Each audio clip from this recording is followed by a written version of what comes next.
Está entregando. Vamos lá, Joel capítulo 2, a partir do verso 12. Verso 12 e 13, diz assim: ainda assim, agora mesmo, diz o Senhor, convertam-se a mim de todo o coração, com jejuns, com choro e com pranto.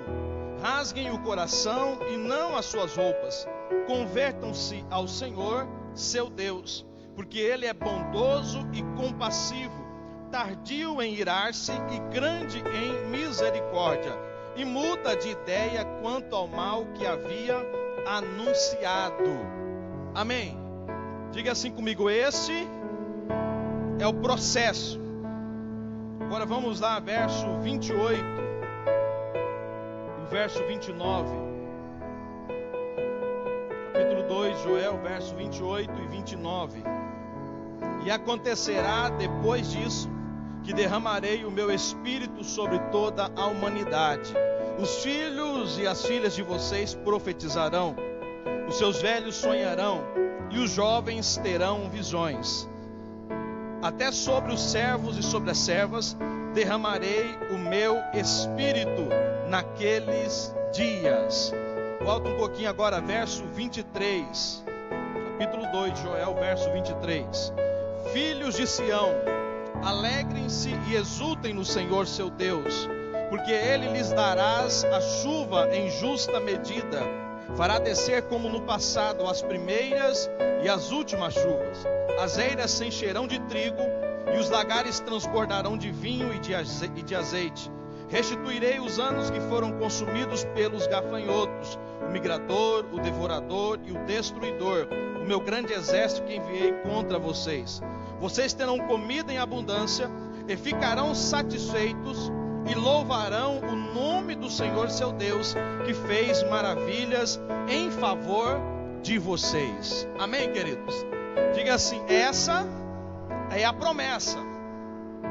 Nós lemos Joel 2, verso 12 e 13, a palavra de Deus nos falando do processo para viver na presença de Deus, e desfrutar da sua compaixão, desfrutar da sua misericórdia, porque a verdade, todos pecaram e destituídos estão da glória de Deus.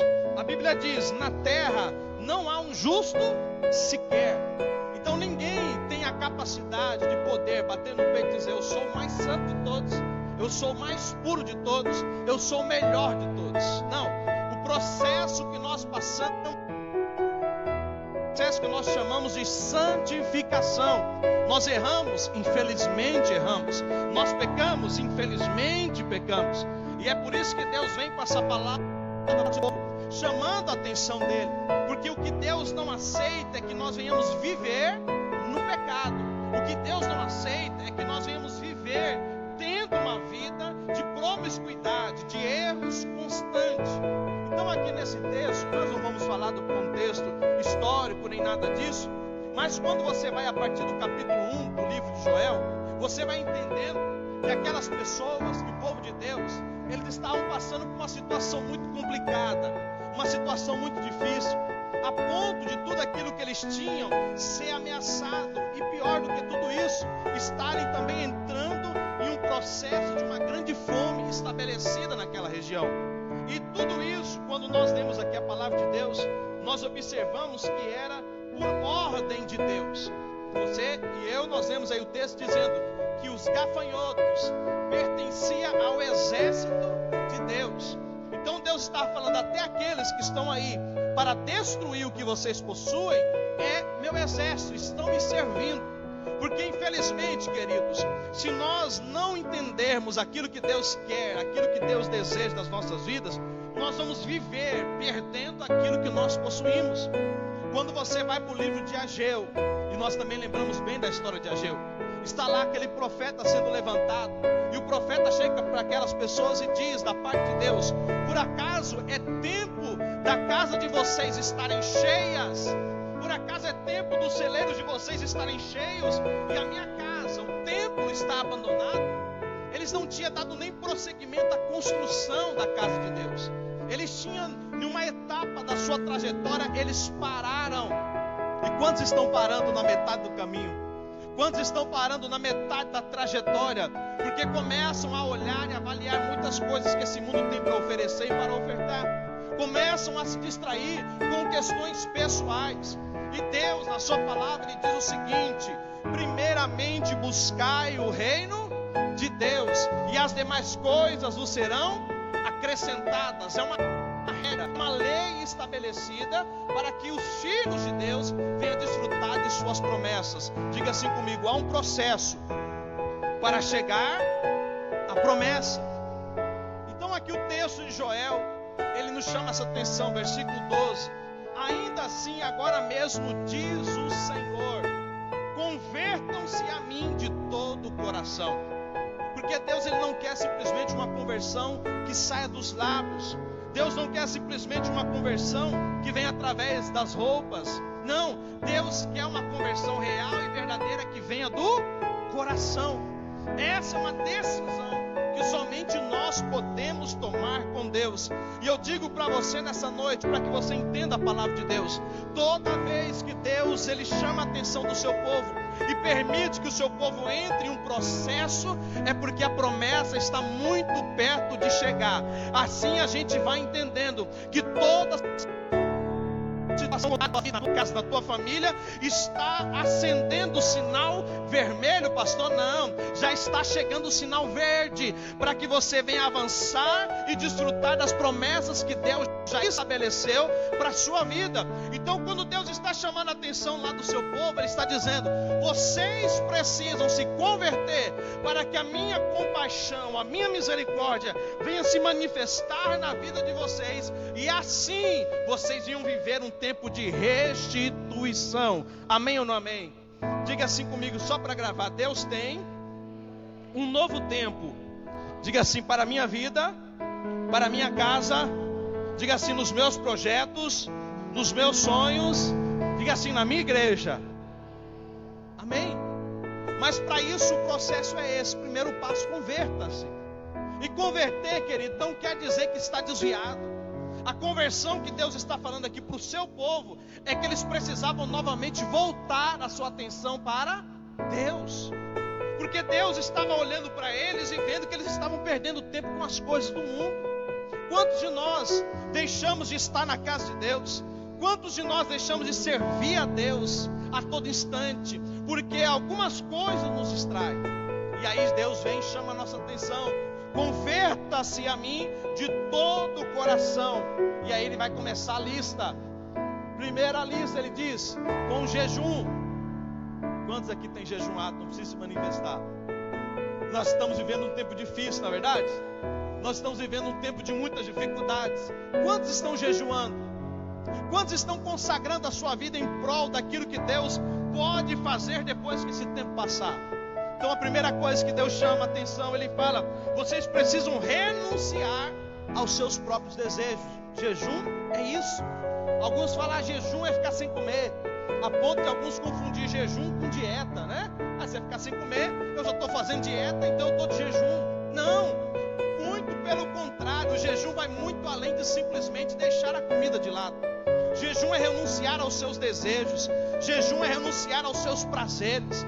Então às vezes a pessoa, ela investe um tempo, por exemplo, na televisão. Eu quero jejuar, pastor, jejuma da televisão. Investe um tempo no WhatsApp. Eu quero jejuar, pastor, jejuma do WhatsApp. Que não é o alimento simplesmente, mas é aquilo que ocupa o nosso tempo. Deus está falando para aquele povo: volte a atenção de vocês a mim, através do jejum. E nessa noite, para nós, queridos, igreja de Cristo Jesus, amém ou não amém? Quantos aqui são a igreja de Cristo? Diga: eu sou. Melhor, quantos aqui vão morar com Cristo lá na Nova Jerusalém? Diga assim: eu vou.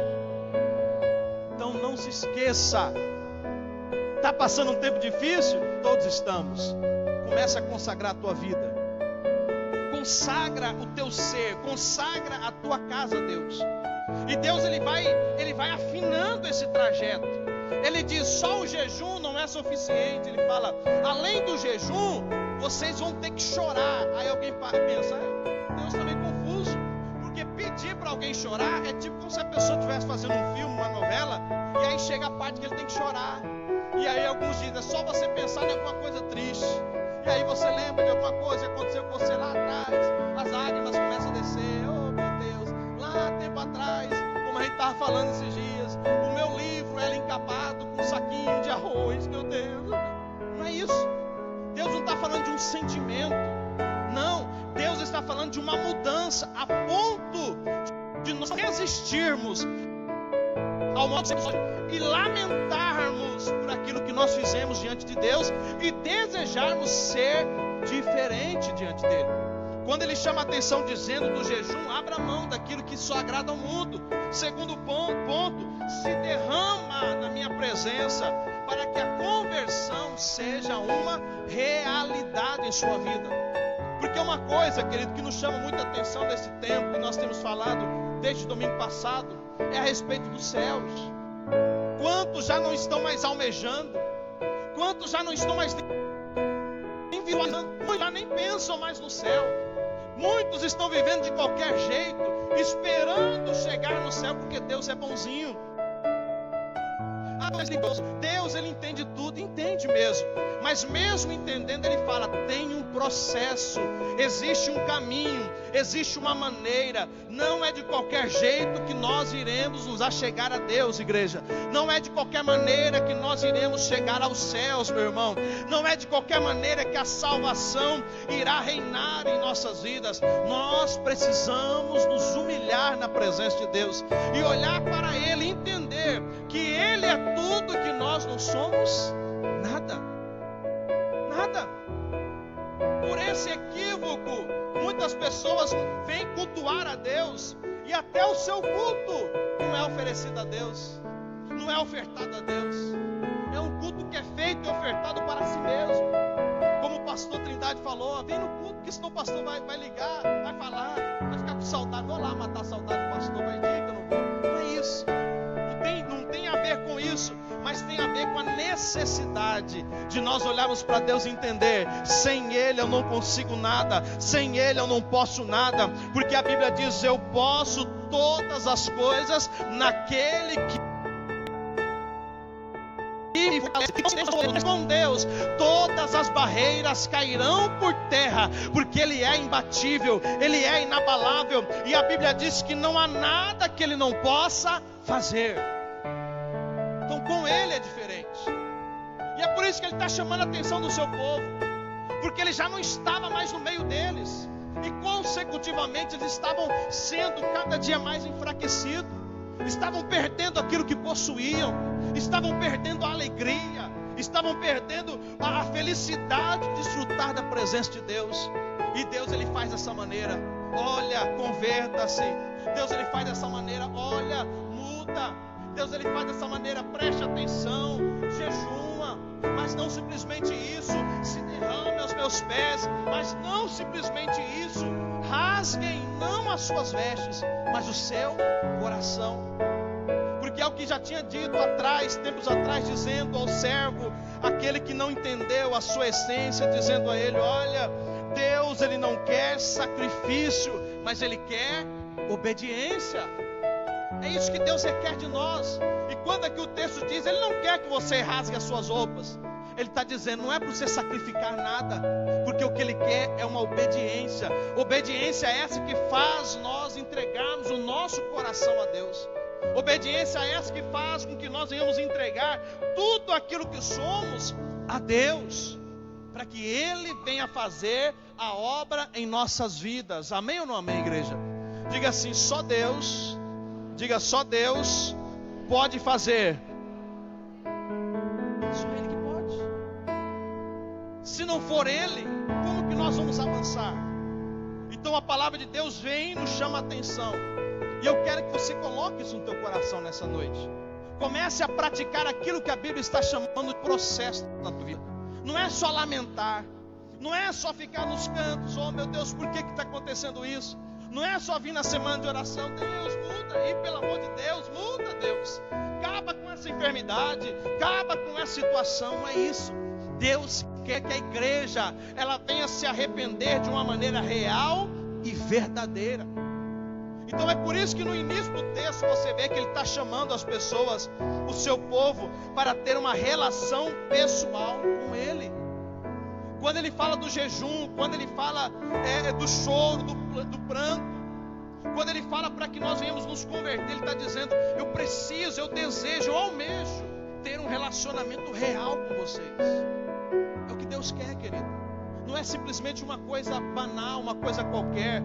Nós não podemos cultuar aqui hoje, louvar a Deus, orar a Deus, interceder, ouvir da palavra e sairmos como se nada tivesse acontecido em nossas vidas.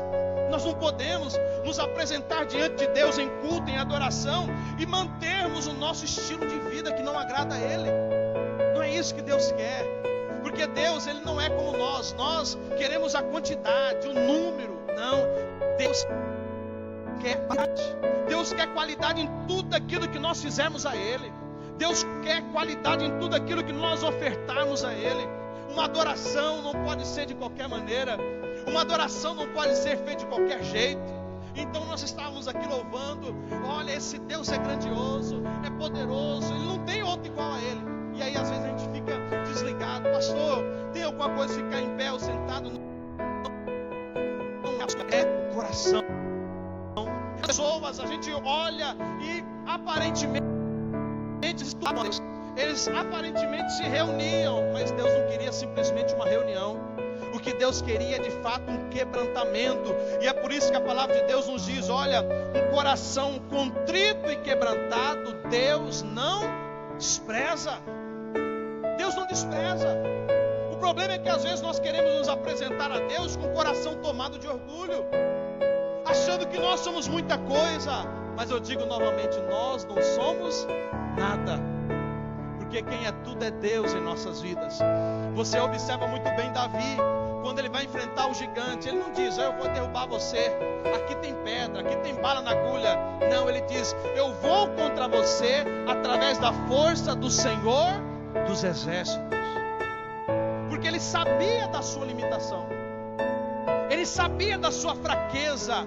E quando ele reconhece que era Deus que iria vencer aquela batalha, o milagre acontece, a conquista vem. Nós precisamos de entender que o processo que Deus permite que nós venhamos passar é para exatamente nós entendermos que somente Ele é o Senhor das nossas vidas, que somente Ele é que pode mudar a trajetória, que somente Ele é quem pode convencer o coração do homem, que somente Ele é quem pode mudar a sorte do homem.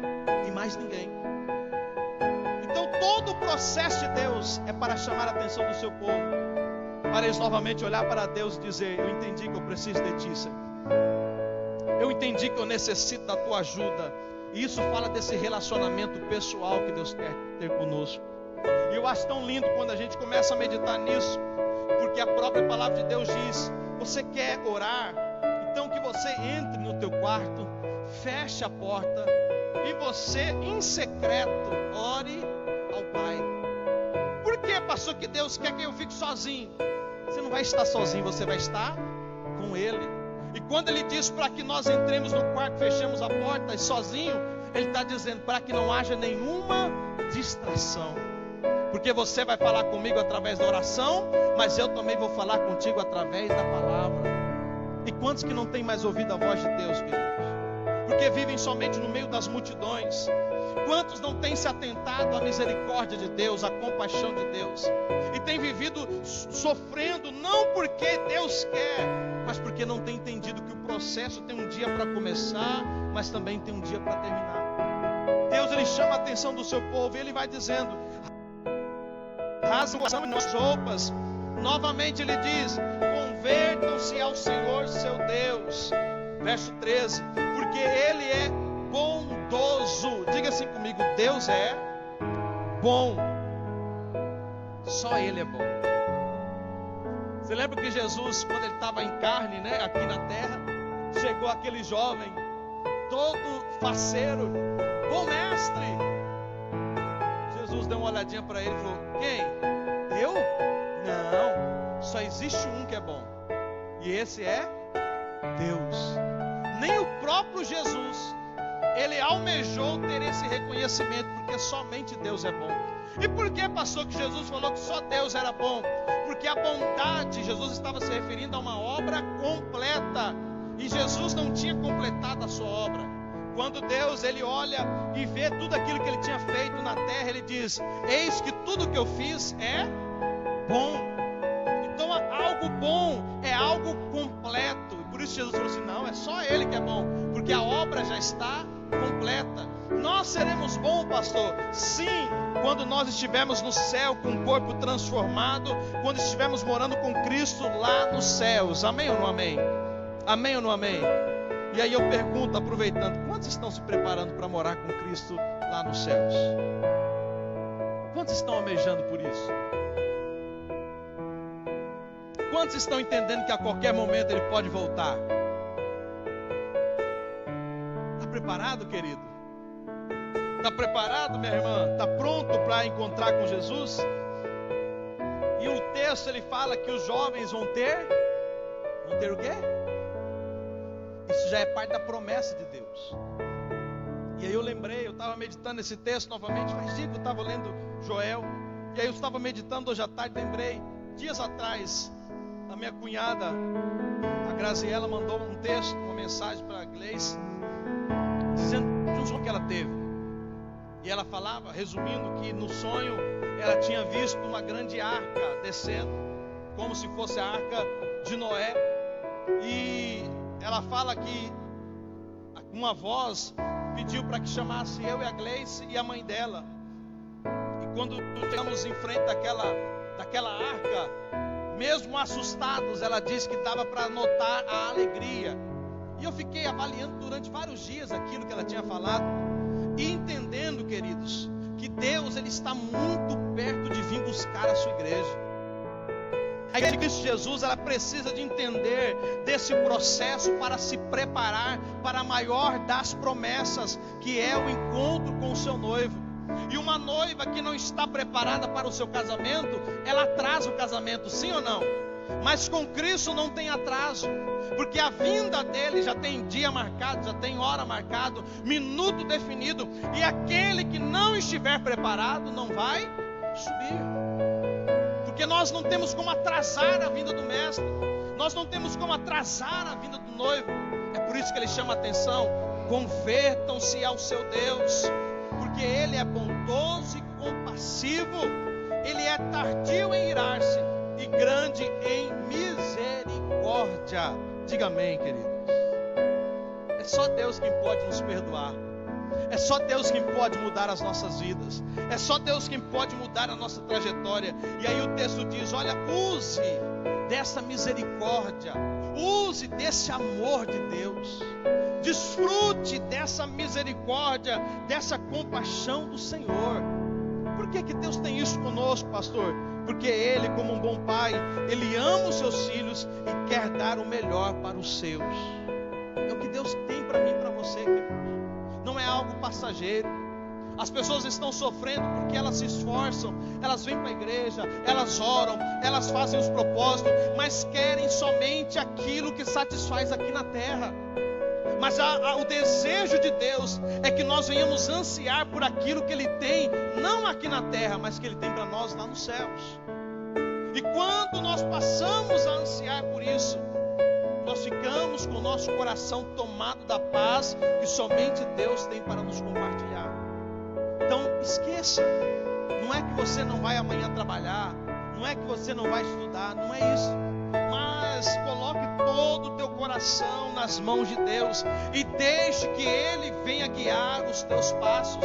É isso que está na palavra. Olha, a palavra de Deus, ela é luz, ela é lâmpada. Para o quê? Para os meus pés, porque ela me dá direção. Muitos estão vivendo sem direção porque falta meditar e fazer uso da palavra de Deus. E é isso que Deus está chamando a atenção daquele povo. Vocês têm que voltar novamente para mim. Vocês têm que converter novamente nesse trajeto, porque a direção que vocês estão tomando está muito distante daquilo que eu tenho e eu desejo para vocês. A igreja de Cristo, ela não pode viver numa confusão. A igreja de Cristo, ela não pode viver sem uma compreensão daquilo que Deus está fazendo. E eu quero dizer para você, queridos, Deus continua trabalhando em prol daqueles que creem nele. Deus continua agindo na vida, na casa daqueles que confiam nele.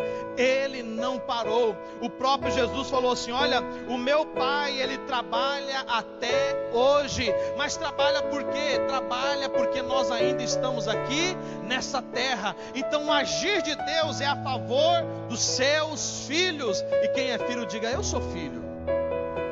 Então você tem um Pai que é o Todo-Poderoso, que trabalha para você, para o teu. Mas para que você desfrute disso, você precisa entender do processo de Deus na tua vida. Comece a praticar isso que você ouviu. Eu não sei se você tem jejuado, eu não sei o quanto você tem orado, eu não sei o quanto você tem meditado na palavra de Deus, mas comece a ter essa boa prática. Não simplesmente participe dos cultos e saia daqui achando que está bom. Não, queridos. Para nós vivemos a promessa de Deus, nós temos que entender que não basta 1 hora, 1h30, 2 horas no culto, 3 vezes na semana, mas a verdade é que todos os dias nós devemos ofertar a Deus, não simplesmente um restinho do tempo, mas todo o tempo que Ele nos concede. Amém ou não amém, queridos? Faça isso. Pastor, mas como é que eu vou trabalhar se oferecer a Ele todo o tempo? Você sabe como que pode fazer. Você sabe muito bem como você precisa agir.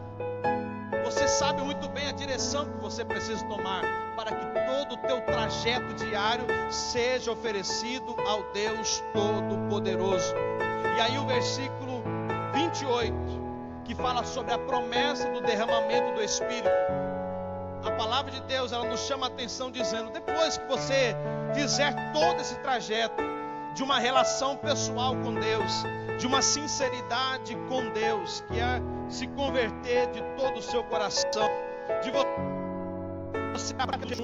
você ter a boa atitude de se quebrantar diante de Deus, depois que você tiver a atitude de ser transparente para Deus, então virá a promessa de Deus sobre a tua vida.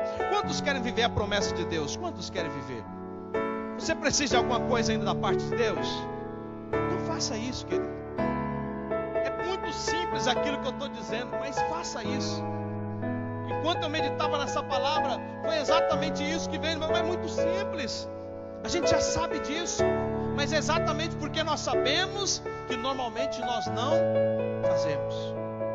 Exatamente porque nós já conhecemos que normalmente nós não colocamos em prática. Aí eu lembro de uma frase com um amigo, que a gente trabalhou muito tempo ajudando ele a se libertar do vício da bebida. E ele dizia assim: ah, Ronaldo, parece que eu dou 2 passos para frente e 10 passos para trás. Eu falava: mas por quê? Ele falava: porque parece que na hora que eu estou conseguindo vencer esse vício, eu vou lá e me entrego de novo. E aí foi quando eu li exatamente esse texto para ele. Eu falei: o caminho para que nós venhamos nos libertar de todo vício, o caminho para que nós venhamos libertar de todo o pecado, é nós olharmos para Deus e entendermos que Ele é bondoso, que Ele é misericordioso, que o coração dele é tomado de compaixão, mas não por isso abusar do amor dele, mas entender que o amor dele nos constrange a sermos melhor do que nós somos. O amor de Deus, ele não vai nos deixar mais tranquilo. Ah, agora eu posso fazer de tudo, que depois é só pedir perdão para Deus, Ele me perdoa. Não, o amor dele vem nos constrange e dizer: não vou fazer mais, porque há muitos 1000 anos atrás Deus, Ele enviou o seu Filho para morrer pela minha vida. E cada vez que eu mantenho uma prática de pecado, eu olho para a cruz e digo que eu não aceito aquilo que Jesus fez lá por mim. Então por isso que eu preciso aceitar, não simplesmente dos lábios, mas como diz a palavra, de coração. E Deus quer essa transparência, querido. O que tem tirado a tua paz?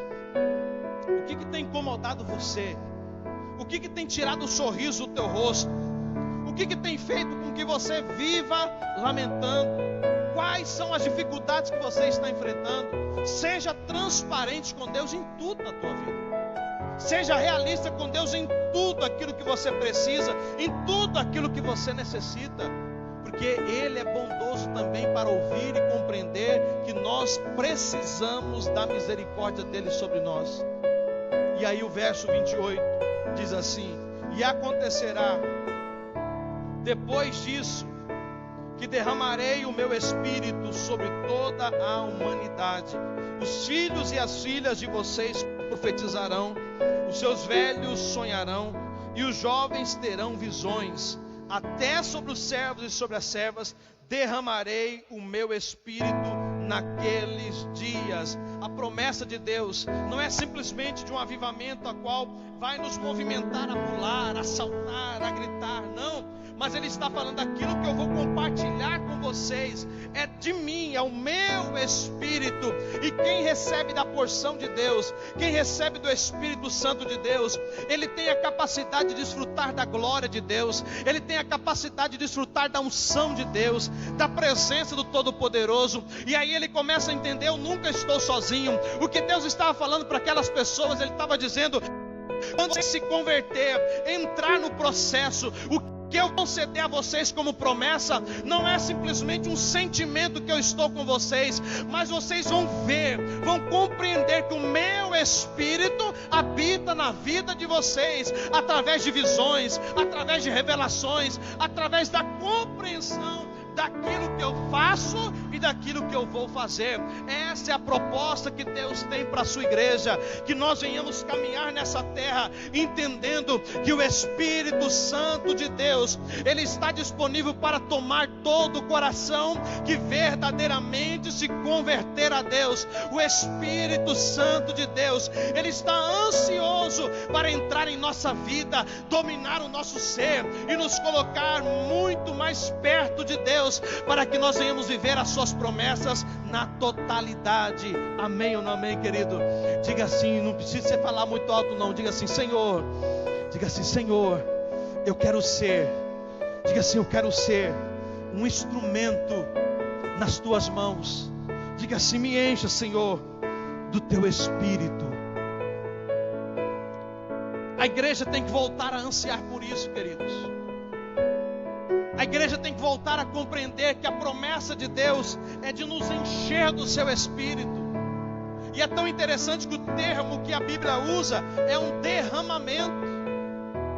Porque o derramamento, a Bíblia está querendo nos trazer uma compreensão de que aquilo que Ele vai nos dar vai ser constante. Não vai parar. Se eu pegar esse copo d'água e virar nesse outro, enquanto tiver água, ele vai enchendo. Mas aquilo que Deus está propondo para mim, para você, para a sua igreja é o seguinte: enquanto vocês estiverem com seus olhos focados em mim, enquanto a atenção de vocês estiver em mim, eu estarei derramando sobre a tua vida do meu Espírito. É algo contínuo, porque Deus sabe que nem todo dia é um dia bom. Então mesmo no dia mau, Ele está dizendo, está mal, mas eu continuo derramando do meu Espírito sobre a tua vida. Está sofrendo, mas eu continuo derramando do meu Espírito sobre a tua vida. Está machucado, está ferido, mas eu continuo derramando do meu Espírito sobre a tua vida, porque o Espírito Santo de Deus, Ele é remédio para as nossas enfermidades, Ele é bálsamo para as nossas dores. E é por isso que Deus tem essa promessa: eu derramarei do meu Espírito sobre vocês. Para quê, Deus? Para que vocês venham entender que aquilo que eu tenho é muito maior do que aquilo que o mundo oferece para vocês. Ele quer derramar sobre as nossas vidas. Ele quer nos preencher, queridos. Ele quer trazer a nós um conforto. É o que Deus quer fazer conosco. E aí eu lembro daquele hino, que é muito conhecido, que ele diz assim, olha: eu quero ser, Senhor amado, como um vaso nas mãos do oleiro. Quebra minha vida e me faça de novo. Eu quero ser,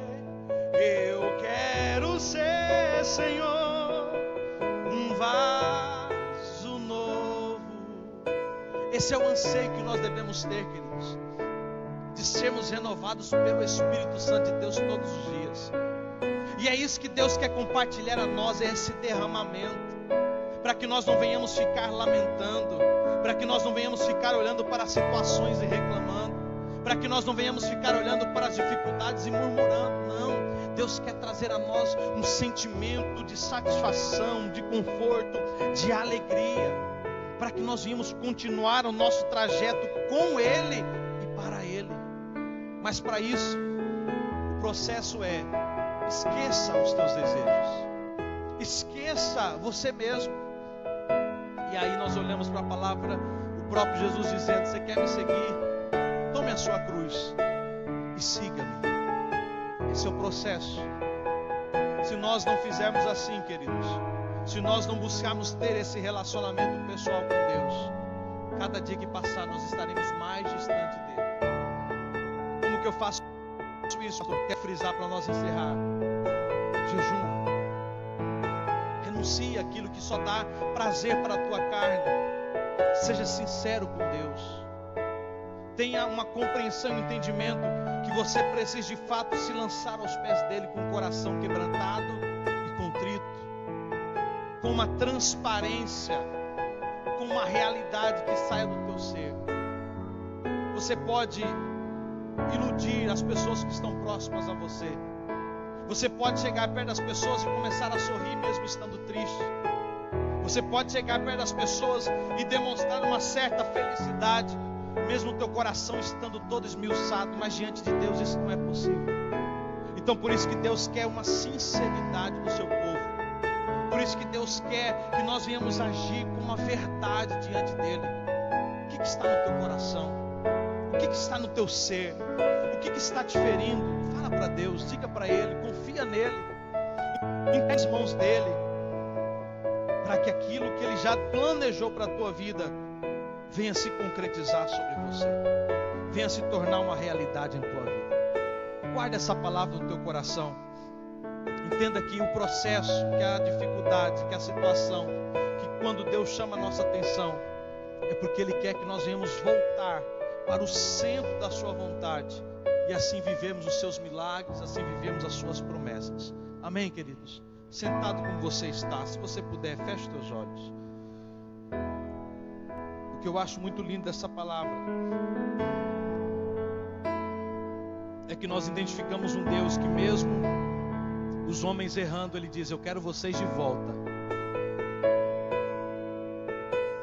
O que eu acho lindo nesse verso é que nós identificamos um Deus que não desiste do seu povo, dos seus filhos, e você faz parte desse grupo. E Deus, Ele não se esquece de você. Deus, Ele não abandona você. Deus, Ele quer você de volta com toda a dedicação, com todo amor. Mas para isso Ele precisa que você entenda que o que é necessário fazer não é da parte dele, mas é decisão e atitude tua. Faça. Ah, mas eu não consigo. Deus já lhe capacitou para conseguir. E nessa noite é isso que Ele quer dizer para mim e para você: eu te amo demais. Eu quero você de volta. Eu quero que você desfrute das promessas. Eu quero que você desfrute dos milagres. Mas para que isso aconteça, volte toda a tua atenção para mim.